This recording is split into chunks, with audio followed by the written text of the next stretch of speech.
నమస్తే, నేను మీ ఈశ్వర్. ఈ6 న్యూస్కి స్వాగతం. వార్తల్లోని ముఖ్య అంశాలు. తెలంగాణ రాష్ట్రంలో ప్రస్తుత కంచ గచ్చిబౌలి భూముల వేలం హాట్ టాపిక్గా మారింది.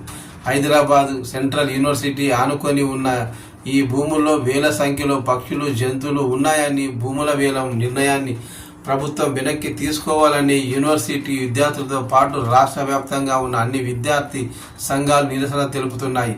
అలాగే శనివారం సుప్రీంకోర్టు ఆదేశాలు జారీ చేశారు. అలాగే చెట్ల నరికివేతను కొనసాగించవద్దని సిఎస్కు సైతం ఆదేశాలు జారీ చేసిన విషయం తెలిసిందే. ఇది ఇలా ఉంటే రాష్ట్ర వ్యాప్తంగా సంచలనంగా మారిన ఈ భూముల వేలం వివాదంపై కాంగ్రెస్ నేత ఎమ్మెల్సీ విజయశాంతి ట్విట్టర్ వేదికగా స్పందించారు. ఆమె తన ట్విట్టర్లో ఇలా రాసుకొచ్చారు. హైదరాబాద్ సెంట్రల్ యూనివర్సిటీ పరిసరాల్లో ఉన్న 400 ఎకరాల భూమిని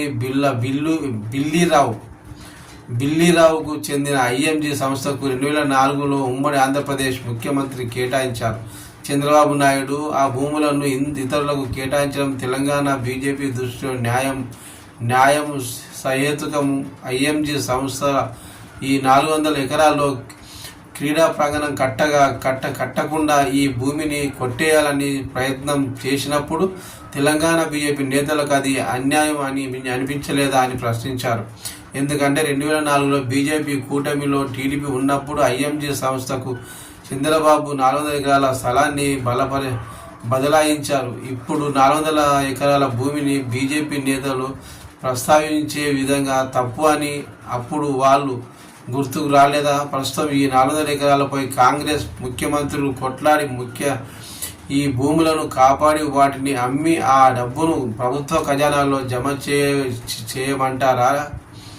జమ చేయడం నేరమంటారా? బీజేపీ నేతలు నానా రభస చేస్తున్నారు.